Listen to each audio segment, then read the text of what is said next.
Welcome to RJ Trailers. This is the 5 things you need to know about buying a utility trailer. The first thing we're going to talk about is the coupler. There's basically 2 types of couplers. There's an Atwood and there's a Bulldog. And Bulldog is considered the best in the industry. What we have is your Bulldog style, which is what most people use. One thing you don't want to get is the Atwood style. The Atwood style is not a good coupler, so be careful of that. Go with your Bulldog style. That's going to be your best bet.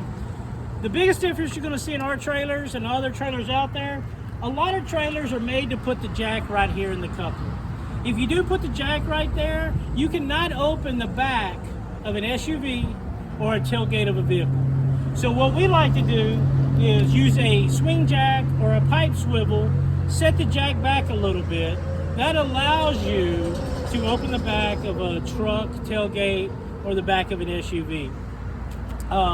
Going along with that, the tongue is very important. Channel tongue is what you're looking for.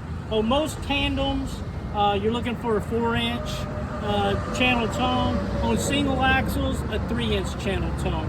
But more importantly than the 3 or 4-inch, what you want to see is you want to see that tongue wrap all the way down the side to that front fender brace. That is called a wraparound tongue. That is one of the most important things on a utility trailer. That's going to keep your stability side to side and help the longevity of your trailer.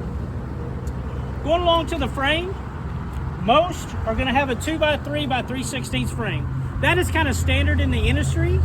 We do have some 16 foots and other utilities that have a 3x4 frame. So you want at least a 3x2 by 3/16, or for a little heavier trailer, a 3x4 by quarter frame. Moving along, top rail. This can be a big difference for trailers. Most manufacturers out there these days are using a 2x2 top rail just like this upright. A 2x2 by 8 top rail is not heavy enough for a utility trailer. You want to look for something that at least has the same as your frame. A 2x3 by 3/16 or some type of pipe or square tubing top rail for your utility trailer.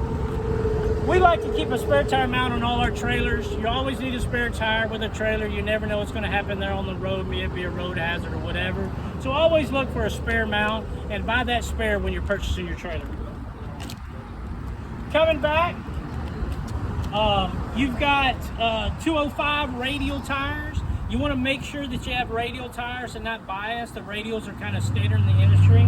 Now in a small utility, you can go with or without brakes. This particular one does not have brakes. The only difference between having a tandem with brakes is you can rate it for the full 7,000. If you don't have brakes, you have to derate it a little bit less, so you don't get the full 7,000. You do have difference in fenders. You've got teardrop, which what this is called a teardrop smooth. This gives you a little bit more rigidness and strength here. Some of them are just straight across, so the teardrop's going to be a little more straight. And there is also a diamond plate fender. A lot of times, unlike cargo trailers, the diamond plate on utilities sometimes is a little bit thicker gauge metal. Moving on back, you've got LED lights. You can have rubber mounted or you can have stud mounted. But pretty much LED lights are standard in the industry. If you're looking at a trailer that does not have LED lights, it's probably a lower grade trailer. Now moving around,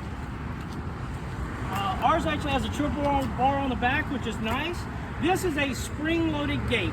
Not all gates are spring-loaded, but we like to carry a spring-loaded gate. It makes it a little bit easier for you lifting up and down. You can also go without the gate option and go with slide-in ramps.